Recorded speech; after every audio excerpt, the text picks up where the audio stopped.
Bonjour, aujourd'hui je vais vous faire voir comment installer Windows 11 23 H2 avec pas mal de trucs et astuces qui vont simplifier la vie et qui va permettre de bien le configurer. Donc déjà, premier truc, c'est récupérer l'ISO. On se rend sur le site de Microsoft tout simplement. Et tout en bas, il y a ISO Disk. Hop, on a la chance parce que précédemment, il cachait ce menu ISO. Il nous obligeait pardon, de le créer avec une espèce de création Windows 11 d'installation média. Mais là, on a accès à l'ISO. Sous la précédente version, en fait, il fallait installer une extension navigateur et faire croire qu'on est sous Linux. Et là, miraculeusement, le bouton ISO apparaissait. Donc, il suffit de choisir Windows 11 ISO, cliquer sur télécharger, on choisit la version française, on confirme, et là, il nous propose, hop là, il suffit de cliquer sur télécharger. Voilà. Une fois qu'on a récupéré l'ISO, on va récupérer le logiciel qui se nomme Rufus. Rufus permet de créer une clé USB à partir d'une ISO, mais surtout on a besoin d'options que va faire Rufus. Rufus va modifier l'ISO de Windows pour apporter des améliorations. Donc je lance Rufus et je vous fais voir ce qu'il faut faire. Donc là il suffit de télécharger et de le lancer bien entendu. Donc nous voici sous Rufus, il suffit de sélectionner là, on met l'ISO qu'on veut mettre, il m'a automatiquement détecté ma clé USB. Bon, voilà, j'ai sélectionné l'ISO en cliquant dessus, voilà, tout simplement. Le reste, on peut le laisser comme c'est écrit là. Et quand je vais cliquer sur démarrer, il ne va pas partir de suite. Vous allez voir, hop, il a détecté que c'était une image de Windows.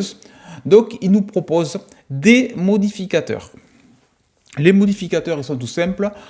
Le premier, c'est le truc qui permet d'installer sur des anciennes machines. Moi, je laisse cocher parce que je vais vous faire la démo sur mon PC HP. Il a un i7 4790. Donc, forcément, je ne pourrais pas l'installer parce qu'il n'a pas TPM 2.0. Il a un TPM 1.0. Voilà. Tout simplement. Et en plus, le CPU n'est pas compatible. Donc là, si vous avez un PC récent, bien sûr, décochez cette case, puisque si vous avez TPM 2.0 et Secure Boot, ça veut dire que vous pouvez installer Windows 11 sans problème. Je vous conseille de supprimer la nécessité d'utiliser un compte en ligne, ça c'est très bien. Vous pouvez créer un compte automatiquement. Bon, vous pouvez marquer ce que vous voulez, vous marquez votre nom, voilà. Ne pas cocher, définir les options régionales. Pourquoi pas cocher? Parce qu'on va modifier ces options régionales pour qu'il nous supprime les bloatware. Donc surtout pas cocher cette case. Option régionale, on le décoche.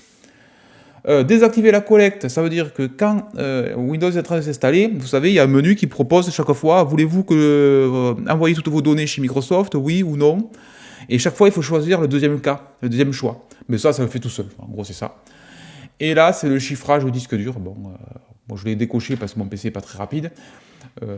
Vous pouvez le laisser cocher. Et si vous avez un PC portable, cochez-le par contre. Décochez-le, je veux dire. Un PC portable, il faut BitLocker pour chiffrer la partition.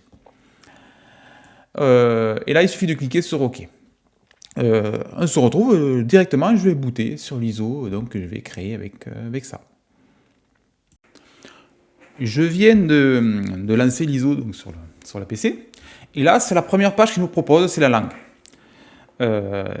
Comme on n'a pas coché la case sur Rufus, il nous fait voir cette page. Sinon, il la sauterait. Donc là, c'est très important. La deuxième, format horaire et monétaire.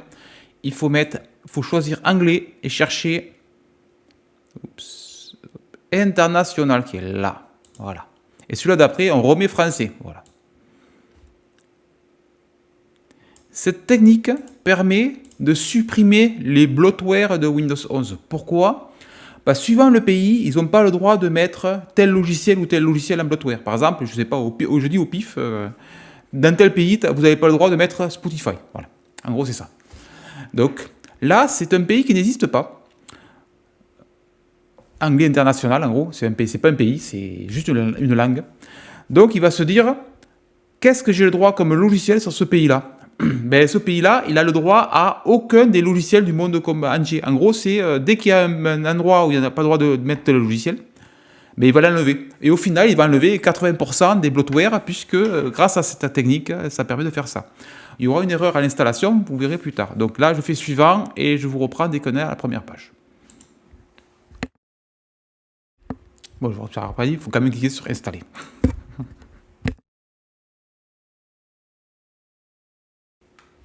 Bon, sur cette page, c'est la clef, bien sûr, de Windows 11, qui est très longue. Donc, je fais accepter, suivant, il n'y a pas le choix. Personnaliser, moi, je vais réinstaller Windows sur ces deux points. Donc, une fois qu'il a démarré et qu'il arrive sur la configuration, il nous fait OB région, une erreur s'est produite. Pourquoi? Parce qu'on n'est pas dans un pays, on est dans un truc qui n'existe pas, anglais international. C'est tout à fait normal, donc il suffit de cliquer sur ignorer.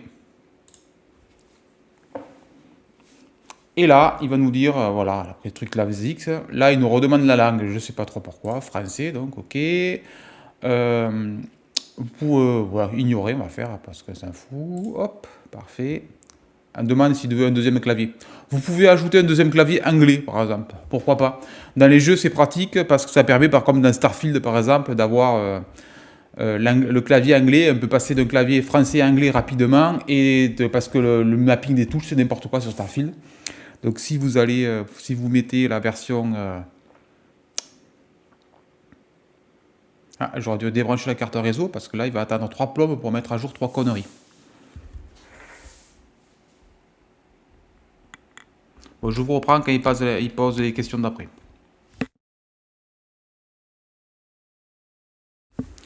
J'ai mon câble réseau branché, donc je vais voir si ça marche, parce que d'habitude, il faut débrancher le câble réseau.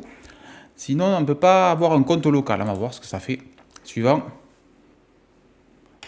Nommez votre appareil. Bon, on s'en fout de l'appareil. Pourquoi il ne peut pas le nommer tout seul? Façon. Oups. Voilà, par exemple. Suivant. Normalement, Rufus va créer automatiquement le compte local. On va voir si ça marche. Ah. On a entendu, le PC reboot.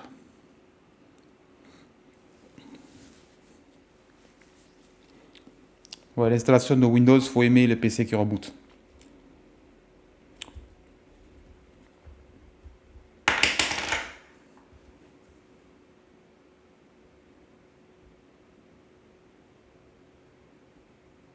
Je ne sais pas ce qu'il fait, on va voir.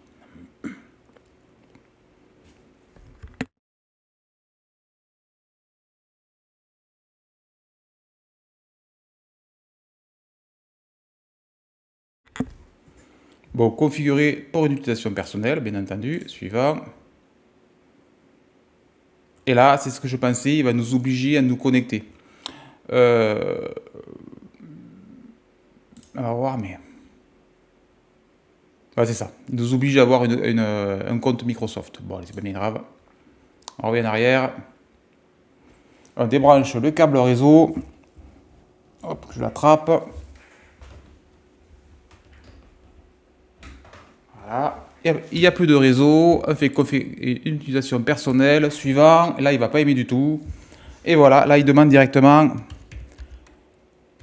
le nom d'utilisateur. Donc la partie Rufus ne fonctionne pas pour ça automatiquement, vous venez de voir. C'est 23H2 qui vient de sortir, donc je pense que Rufus vont patcher leur truc. Mais en attendant, voilà, il faudra le faire à la main. Donc là, la technique que j'ai fait, j'ai débranché la carte réseau bêtement, le câble de la carte réseau. Et comme il n'a pas internet, eh bien, il demande un compte local. Mot de passe, jamais pas. Et là, ça fonctionne, vous voyez. Et là, je rebranche mon câble réseau et on se retrouve dès que Windows a booté.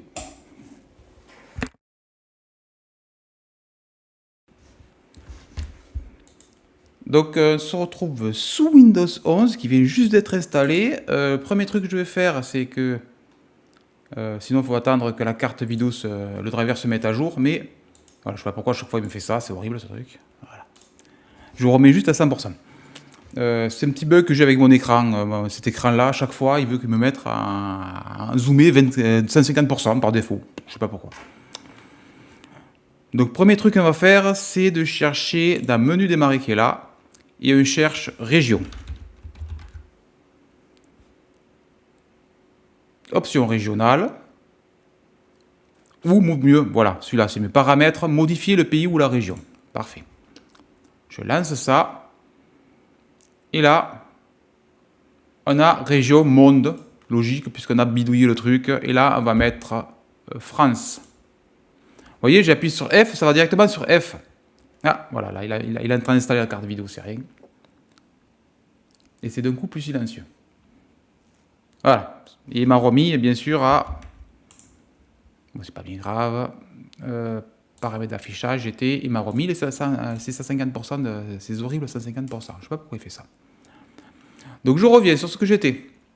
France, vous voyez, j'ai appuyé sur F, ça va directement sur F. Sur le deuxième, j'appuie sur F, ça ne marche pas, c'est bugué. Voilà. Donc c'est super leur truc, mais... Donc là, il faut récupérer le français qui est par là, et on doit voir, c'est quoi tous ces français? France et France, voilà. Et là, j'ai remis par défaut, donc comme on aurait dû avoir quand on installe avec le français de la première page. La seule différence, c'est que si je quitte, je vais dans le menu démarrer, et j'ai rien. Voilà, c'est toutes les applications, vous verrez. Il y en a quelques-unes, bien sûr, mais il y en a beaucoup moins que ceux qui avaient... Il n'y a pas tout ce qui est, voilà, pub sur des trucs, genre... des trucs de musique, des trucs tiers, voilà. Donc tous les logiciels tiers ont sauté. Il n'y a que les logiciels Microsoft. Donc le premier truc que je vais faire, c'est installer Firefox, puisque je ne vais pas utiliser cette espèce d'horreur de Edge là. Hop, ça je vire. Donc pour installer Firefox, je lance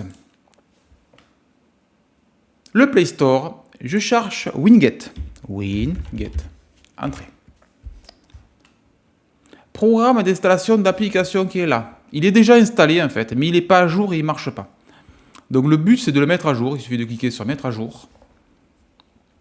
Je précise que j'ai une puce TPM, donc la licence de Windows est insérée dans la puce TPM, c'est pour ça que j'ai pas eu besoin de mettre ma licence Windows, il a mis automatiquement. Bon, c'est au moins des avantages d'avoir des puces TPM, c'est ça. Hop. Voilà, il m'a mis à jour Winget, maintenant je peux utiliser Winget, parce qu'avant je ne pouvais pas. Ou je pouvais essayer, mais en fait c'était tout bugué. Je cherche PowerShell.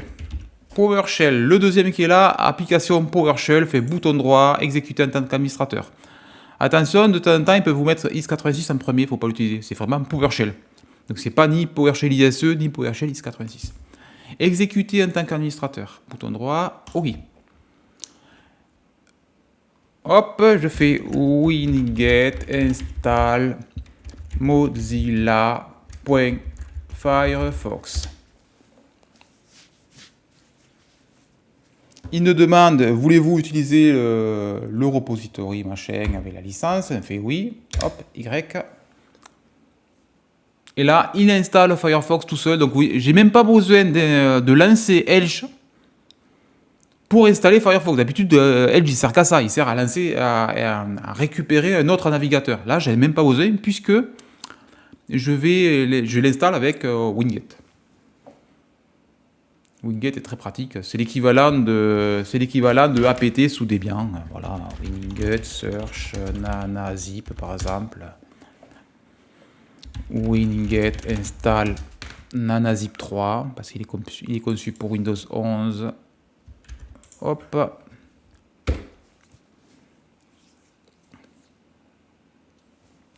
Allez, c'est très simple. Une fois qu'on est là, je vous conseille d'aller... Bon, il a le temps qu'il installe un truc par derrière, c'est pas grave. Application, voilà. Vous voyez, j'ai un HP machin. Et je vais sur application, application installée. À gauche, application installée. Et là, il faut, chaque fois qu'il y a un truc qui nous sert à rien, le supprimer. Assistance, je ne veux pas, désinstaller. Bon, ça prend quelques temps, donc je le fais. Et vous gardez ce que vous utilisez. Par exemple, notre bloc-notes, j'utilise, et donc je le garde. Calculatrice, j'utilise, je la garde. Caméra, je la garde. Map, je m'en fous, parce que j'ai la version de navigateur qui marche très bien. Montage vidéo, je vais pas monter des vidéos là-dessus, c'est un truc de merde installé de base. Les connexions bureau à distance, j'en veux pas, je ne me connecterai pas à distance avec. Hop, de temps en temps, il demande un truc particulier. Voulez-vous redémarrer? Non, je ferai tout à l'heure. Les contacts, les mails, je les ai pas via Outlook, donc je n'ai pas besoin. Cortana, Cortana qu'on peut désinstaller parce que ça a été remplacé par Copilot sur la version 23H2, mais ils l'ont gardé pour ceux qui ont l'habitude. Les courriers, comme je vous disais, j'utilise Gmail, donc j'en ai pas besoin. Gmail et Infomaniac, j'utilise, donc j'ai pas besoin. Enregistreur vocal, pourquoi pas. Filmer TV, j'en ai pas besoin. Hub de commentaires, j'en ai encore moins besoin. Voilà, le but c'est de faire du nettoyage. Le multimédia, on va mettre VLC. D'ailleurs, Winget Search VLC. Winget Install, donc il est là. Il faut faire attention. Donc, je vous conseille de prendre l'ID et ceux qui ont un vrai ID. Voilà, celui-là. Et c'est ça que je copie-colle. Et on voit que c'est maintenu bien sûr par VLC eux-mêmes. Hop, et j'installe VLC. J'en étais où? Microsoft Edge, bon, de toute façon, celui-là, on ne peut pas le désinstaller, vous allez voir. Voilà, il est grisé, vous voyez. Les news Microsoft, j'en veux pas. Comme je dis, moi, je supprime ce que j'ai pas besoin, mais vous gardez OneDrive, j'en veux pas parce que de toute façon, il tourne en fond de tâche. Et j'utilise un concurrent, donc je n'ai pas besoin. Les to-do, je n'ai pas besoin non plus. Firefox, je le garde. Native, je viens de l'installer. De l'aide, on ne peut pas la supprimer. Office, j'en veux pas. Voilà, il faut vraiment faire le tour. Opti de capture, oui, je le garde. Pense bête, j'en ai pas besoin. Même si c'est très léger pour le garder, franchement. L'automation, je n'ai pas besoin. Ah, je viens que de voir que le driver Realtek vient d'apparaître. Ça veut dire que, voilà, en fait, par-dessous, il est en train d'installer des drivers qui vont bien. Sécurité Windows, je ne peux pas le supprimer. Le solitaire, je ne m'en servirai pas. Votre téléphone, je ne peux pas le supprimer. Et le reste, Xbox, je le garde. Parfait. Voilà, déjà, on a fait pas mal.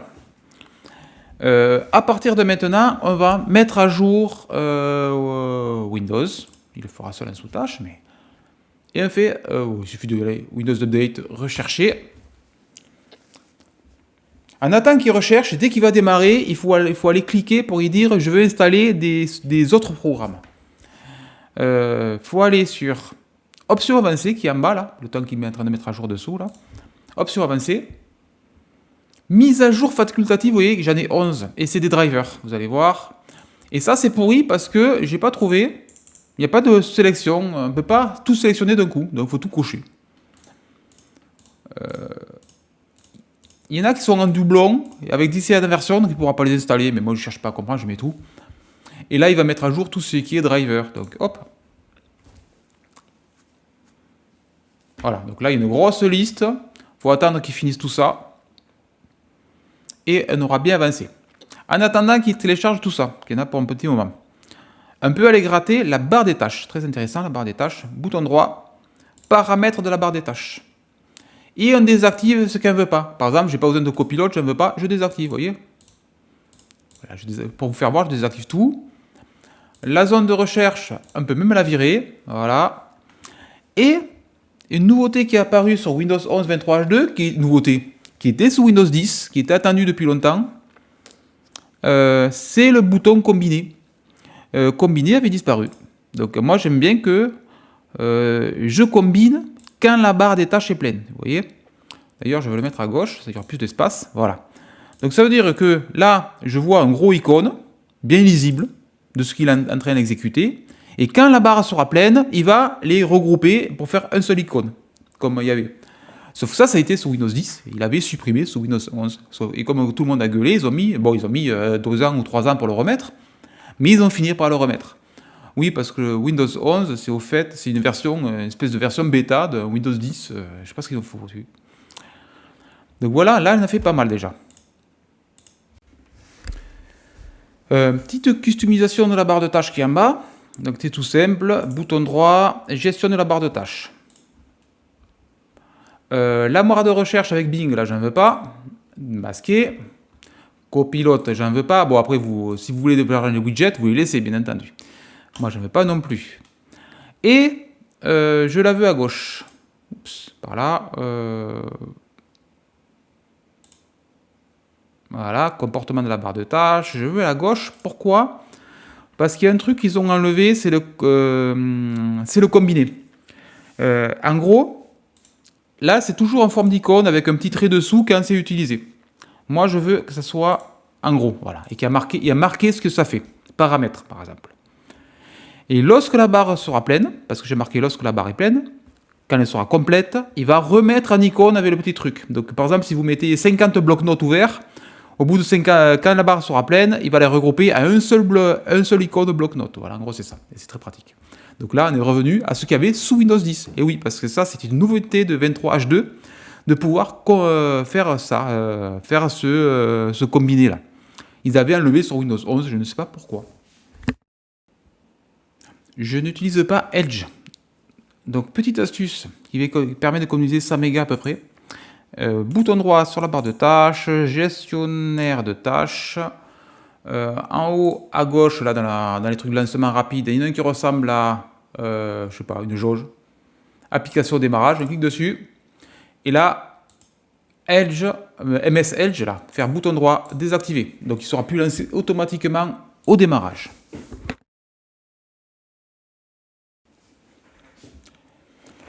Donc là, j'ai lancé Firefox. Quand on le lance la première fois, il nous demande est-ce qu'on le veut qu'il soit... Il y a un petit didacticiel en fait, il suffit de le suivre. Le navigateur par défaut, est-ce qu'il veut qu'il soit épinglé en bas? Si vous l'avez sauté, pour épingler, il suffit de faire bouton droit, épingler, voilà. Et là, il sera épinglé. Ça devrait marcher, voilà. Il est bien dans la barre des tâches. Et bien sûr, j'ai coché que je voulais qu'il soit par défaut. Donc en haut à droite, il y a une petite roue crantée là, sur la page d'accueil. Moi je vais enlever toutes ces pubs. Tac. Raccourci sponsorisé, j'en veux pas. Article sponsorisé, j'en veux pas. Voilà, c'est encore plus simple où on peut carrément tout virer. Voilà, comme ça. Ça permet d'avoir une page d'entrée très épurée. Allez, dans les paramètres, c'est les trucs horizontaux là. Paramètres. Vie privée et sécurité à gauche, tout en bas, on descend, on descend, on descend, on descend. Je ne sais pas où c'est. Voilà, collecte des données par Firefox. C'est la télémétrie de Firefox, je désactive, j'aime pas la télémétrie, et je désactive, voilà. Les études, je n'aime pas non plus, je m'en fous. Et là, maintenant, on va installer des extensions. Déjà, je vais enlever ce Pocket qui ne sert à rien, là. Pocket, bouton droit... Retirer de la barre d'outils. Voilà, c'est plus simple, c'est plus clair.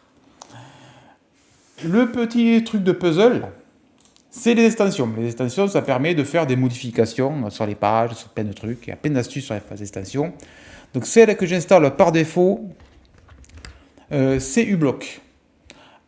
uBlock Origin, voilà. Cette extension, donc, elle est fournie par Eamon Hill, c'est lui qui avait créé ADBlock à l'époque, vous voyez, il y a 16 millions d'utilisateurs. Elle est sécurisée, elle est sécure, elle est extrêmement performante, elle permet de bloquer les traceurs et les publicités. Donc il suffit de cliquer dessus, je l'installe, ajouter à Firefox. Ajouter, voilà. On peut l'autoriser en privé, celle-là. Après les autres, je ne garantis pas, mais celle-là, ça va. Une fois qu'elle est installée, on va sur son petit icône. Et là, on a une vue comme ça. Et à droite, il y a paramètres. Dans les paramètres, deuxième onglet, liste des filtres. Je fais mettre à jour maintenant. Parce qu'ils sont, comme ils viennent d'être installés, ils sont un peu périmés.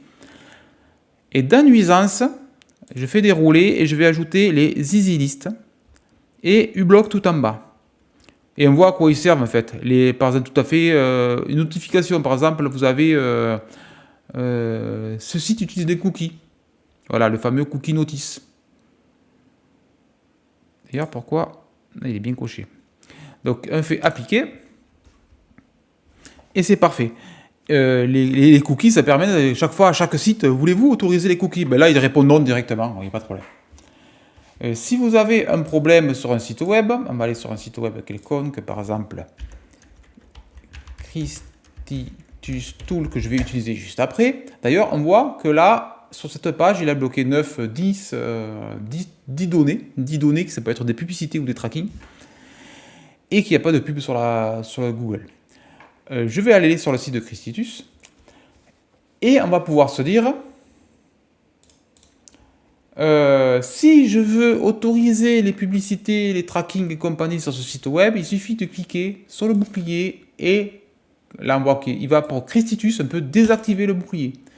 Sur certains sites, avec uBlock, il déconne, donc il faut désactiver le filtrage. Il y avait le fameux YouTube en ce moment qui fait chier avec ça. D'ailleurs, c'est comme ça qu'on désactive le bloqueur de pub. Et je vais installer maintenant une deuxième application très intéressante, qui est spécifique à YouTube d'ailleurs, Sponsor Block. À quoi sert cette extension? Vous allez voir, je vais cliquer sur ajouter. De toute façon, je l'ajoute, ajouter à Firefox. Hop. Et en gros, c'est une application communautaire. Quand vous avez, par exemple, sur une vidéo YouTube, un sponsor qui apparaît, par exemple, cette vidéo sponsorisée par VPN à la con, il y a pour le premier qui le voit, il va dire, voici un segment, le segment où commence la pub, le segment où finit la pub, et il soumet avec ses messages sponsorisés.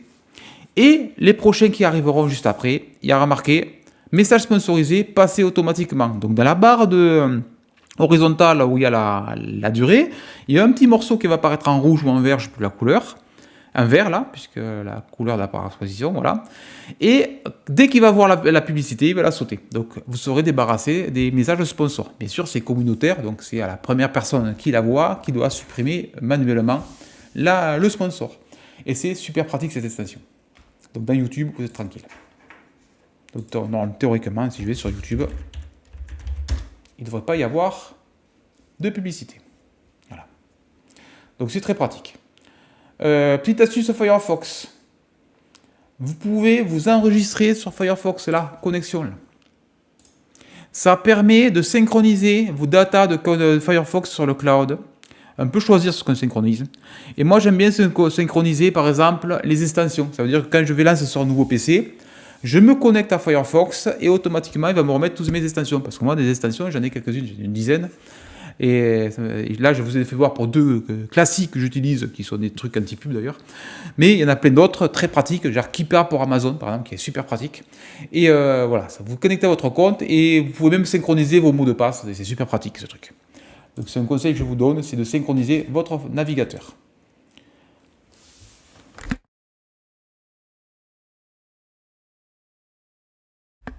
Donc, on revient sur Christitus, qu'on avait tout à l'heure. Christitus Tool, voilà, il s'en rappelle. Voilà. Et Christitus nous fournit logiciel. Ok, ben là, mais j'ai désactivé du bloc. Voilà, donc typiquement les pubs qui apparaissent, vous voyez. Et là, si je le réactive, théoriquement, il ne devrait plus avoir cette page. Voilà. Donc, il nous dit de commander ça. En fait, il nous a fourni un super tool qui permet d'installer des applications très facilement avec Winget et Chocolati. Et surtout de supprimer la télémétrie. Donc vous allez voir, c'est très simple. On copie ça. Démarrer. PowerShell, comme tout à l'heure pour l'installer Firefox. Bouton droit. Exécuter en tant qu'administrateur. Je colle mon truc. Je fais entrer. J'ai collé avec le bouton droit de la souris pour info.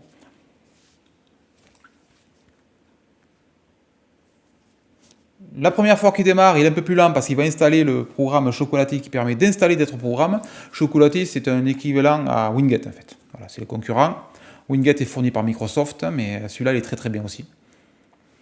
Et voilà, on arrive sur le Tools. Donc déjà, le tool, il permet d'installer plein d'applications. Donc vous voyez, il y a une grosse liste, il nous a fait là, énorme.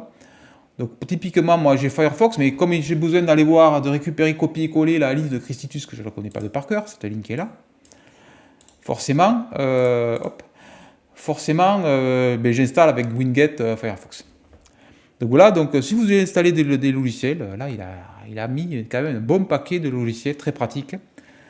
Et voilà, donc grâce à Winget et à Chocolati, ça permet de les maintenir à jour. Ça peut-être ce sera une autre vidéo. Mais sur Winget, je vous ai déjà fait une vidéo. Et surtout, ce qui nous intéresse aujourd'hui, c'est Tweak. Voilà, c'est la deuxième page qui permet de faire certaines actions. Par exemple, désactiver Bing Search dans le menu démarrer, parce que pourquoi pas. Je veux NumLock au démarrage, oui, ça c'est très bien. Et le reste, je m'en fous.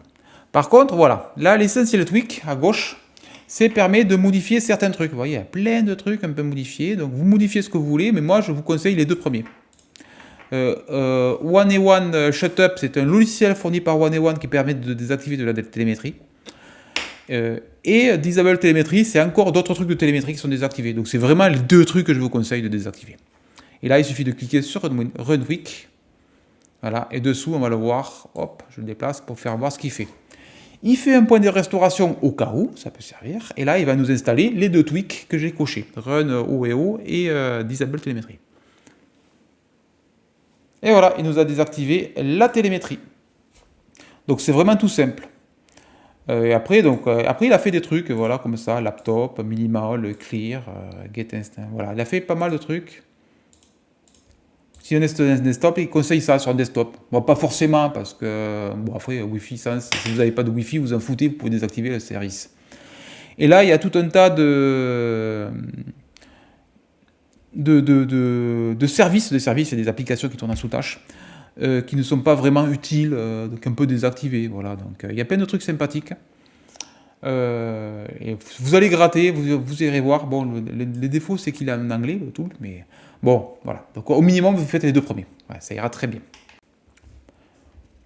Bon, voilà, je vous ai présenté comment installer et configurer quelques trucs sur Windows 11 23H2. Donc j'espère que ça vous a plu et on se revoit dans une prochaine vidéo, avec peut-être d'autres astuces ou je sais pas quoi. Allez, à bientôt.